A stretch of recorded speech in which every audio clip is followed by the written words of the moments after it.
संपूर्ण येवला तालुक्यातील मध्यभागी मोठं रेल्वे स्टेशनचं जंक्शन असे नावाजलेले नगरसूल हे परिसर पंचक्रोशीतील विविध तालुक्यामध्ये महाराष्ट्र राज्य, नाशिक जिल्हा, औरंगाबाद जिल्हा, नगर जिल्हा आणि जळगाव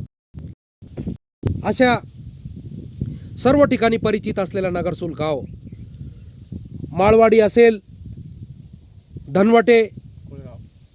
कमोदकर, कोळगाव, साहेबराव गाडे, चांगदेव पाटील गाडे, त्याच्यानंतर गुलाब बाबूराव कमोदकर, तुमचं नाव काय? राजेंद्र धनवटे, शिवाजी भीमराव कमोदकर, गट नंबर 155. हे सर्व गेल्या 25 वर्षापासून या ठिकाणी राहत असल्या कारणाने भारतीय राज्यघटनेच्या तरतुदीनुसार भारतरत्न डॉक्टर बाबासाहेब आंबेडकर यांनी दिलेल्या अधिकारानुसार, लोकशाहीच्या तरतुदीनुसार कोणत्याही प्रकारच्या शासकीय सवलती 20 वर्षापासून विद्युत विजेचा प्रश्न, सिंगल फेजची डीपी कनेक्शन, मसोबा बंधारा आणि नगरसूलपासून पुणेगाव, दरसवाडी, डोंगरगाव पोच कालव्यापासूनचा जो रस्ता, बोरशे वस्तीपासूनचा जो रस्ता आहे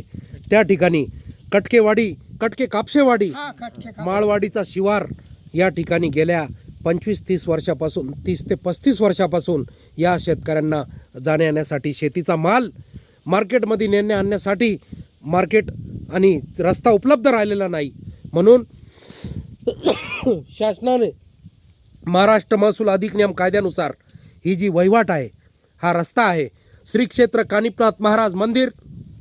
कोळगाव, भागाजी पवार, श्याम तात्या पवार, साहेबराव गाडे,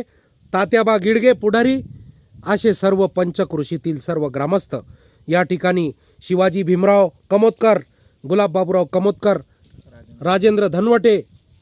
संदीप भाऊ धनवटे असे सर्व लोक गट नंबर 155 या ठिकाणी, मग गोरख कमोदकर असेल, नवनाथ कमोदकर असेल, सुरेश दादा कटके, नवनाथ कटके, देवचंद कटके, अंबादास कटके, दिनू अण्णा कटके, सर्व राहुल कटके, परत सोपानराव कटके, हे सर्व त्र्यंबकराव मोरे असे सर्व त्र्यंबकराव मोरे, ते सर्व लोक, सर्वसामान्य आदिवासी, इतर बहुजन समाज हा पूर्णपणे या ठिकाणी आहेत. परंतु गेल्या 35 वर्षापासून शासनाच्या कोणत्याही इतर हक्क, अधिकार, शासनाच्या सवलती आणि योजना इथं आलेल्या नाही.